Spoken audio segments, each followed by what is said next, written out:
Hello everyone, I'm Luxon. I'm back from my month-long hiatus-y thing. I'm feeling good. I had plenty of great video ideas, which is exactly why I'm coming back and making two non-Xenoblade videos at the same time. Yeah, don't worry, these were the only two not Xenoblade things I actually came up with over the break, but I do want to get these out as quickly as possible because this one is basically a very minor hope I have for Fire Emblem 16, and the other one is related to Pokemon Let's Go, and we're going to learn a lot about those two games at E3. So I want to get these out as quickly as possible, which is why neither of them are going to be particularly well edited. Normally, I'd be swapping between gameplay of the different games I'm talking about, actually giving examples of the music and stuff, but for the sake of time, you're just going to be watching me play some FE7 in the background. This is Elliewood normal mode, and I'm sure I'm not going to do very well, so that's why I'm talking about a kind of minor aspect of the presentation in the series, as opposed to, like, critiquing the gameplay or whatever. But, long intros aside, let's get into it. This is my hope for how Fire Emblem 16 will handle its music. I know it does kind of go without saying for a major Nintendo franchise, but the Fire Emblem series has always had great music. Even people who despise Awakening and Fates do still agree that their soundtracks were quite solid, and although I do like the games as games, I am very inclined to agree. I think Awakening's soundtrack was great, and my only major criticism of Fates is that every song turned out to be lost in thoughts all alone in disguise, but that's besides the point. I'm more talking about the music integration in the gameplay portions of the games. Cutscene-wise, they could just keep doing what they're doing, as long as they use the right song at the right time. Go right ahead. You're doing great, honey. Keep up the good work. But throughout the series, there have been different ways that they handled the gameplay music, and I haven't ever been completely satisfied at any point in the series, so I'm going to just outline the way I'd like to do it if I were directing FE16. I don't expect them to actually do that, but here we go. Gameplay-wise, the one thing basically every game in the series has in common is the player phase map theme. When you're controlling your units on your turn, there will be a song playing in the background, and that will change depending on the chapter, usually to signify a change in story arc, in tone, in location, in character you're controlling, or a time skip, something like that.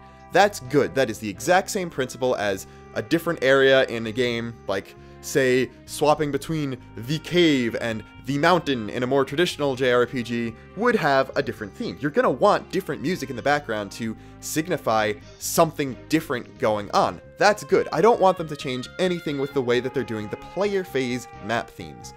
But when you start getting into the enemy phase and into combat, that's where we get to the part where I've honestly not been completely satisfied.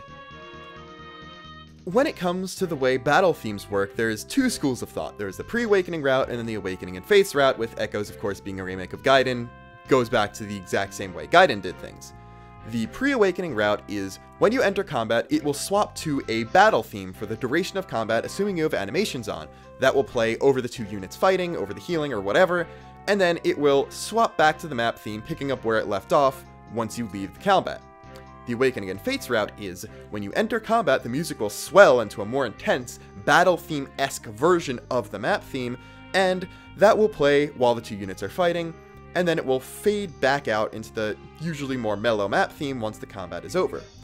I honestly prefer the Awakening and Fates route here. Not only does it have a bit more cohesion between the map and the battle screen, which is also helped by Fates doing the really cool transition things like actually show the units on a 3D model of the entire overhead map, but that's a different point of the presentation, but you can also hear more than the first 5 seconds of the battle theme. In almost all the games that have specific dedicated battle themes, combat also doesn't last particularly long, so you're only going to hear the beginning of it. And that's actually a shame, because it's a waste of a perfectly good battle theme.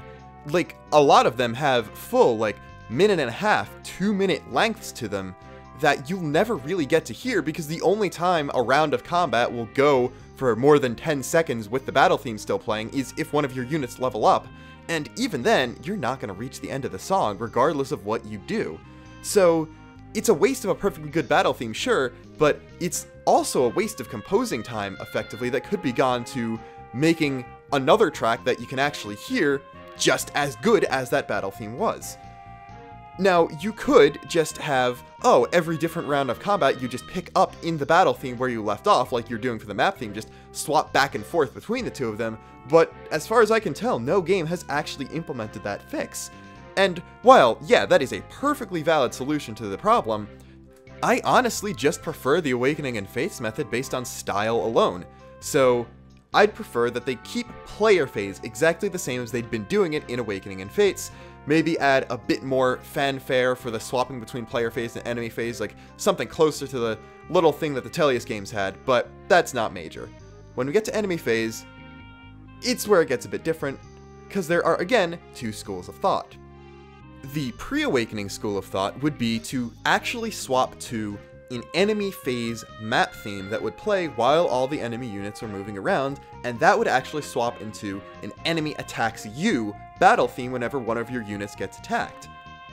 The post-Awakening, or the Awakening and Fates route, would be to just keep the map theme going throughout the enemy phase, and have it swell again and fade again during combat, so no change in music at all. Needless to say, I very much prefer the original formula when it comes to this, because, yeah, this is enemy phase, you're on the back foot, they're pursuing you. It only makes sense to change the music to fit with that. It should give off a completely different feeling than when you're the one in control. This is the time when you have to sit back and tremble in fear, making sure what you just did didn't cause someone to die. Keeping the same music, even if it is very good and tense and good for the situation, just doesn't work well for me. I would honestly completely prefer them to have dedicated enemy phase themes.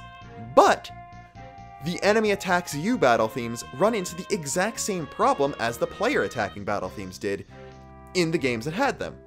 You still only get to hear the first few seconds of them. That's why you have the enemy phase themes grow and diminish the same way the player phase themes do. Have a regular version and a combat version of the specific enemy phase themes that gets swapped to when the enemy attacks. That solves basically every problem I have.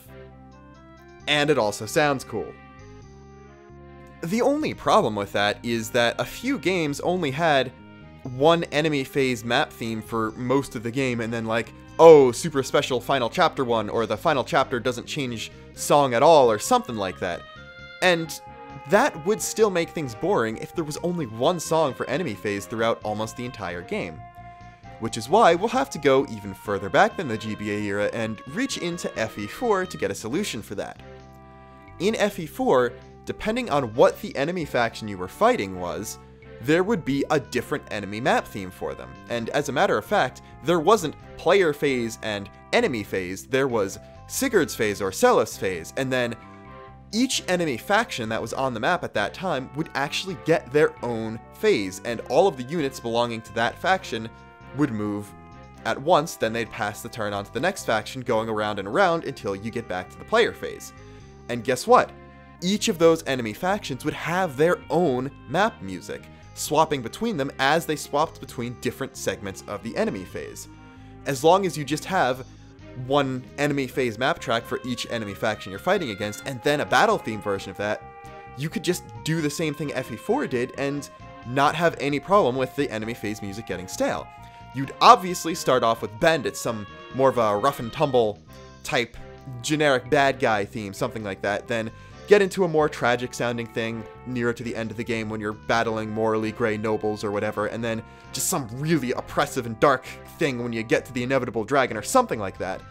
And if there are only a couple enemy factions, you could still do something interesting. If you went through this method with something like FE7, it would still kind of get a bit boring because, well, you're fighting Black Fang for like half the story, and you're like, okay, you have the Bandits theme that plays for the first couple chapters of both Lynn's and Eliwood/Hector's. Then you've got the fighting Lycian people maybe have a different theme for each city-state or whatever. That's for the rest of Lynn and the beginning of Eliwood's. And then it's Black Fang, Black Fang, Black Fang, Black Fang, one map of pirates, and then everything's Black Fang. Well, you could mix that up by depending on what level of that faction you're fighting. Obviously, for FE7, you could just, split up Black Fang and Morphs and give them different battle themes. But you could also mix things up like, if you're just fighting foot soldiers with a not really particularly important to the plot boss who only appears in that one chapter and then dies, they get one theme. But if you're fighting some higher up where they're being led by a specific general that's a main portion of that group's plan, something like that, they'd also get a different, maybe more important sounding battle theme. Like, going back to the FE7 example, when you just fight with regular Black Fang mercenary people for the first times, and there's just the generic bosses and that kind of thing, they'd get one Black Fang theme.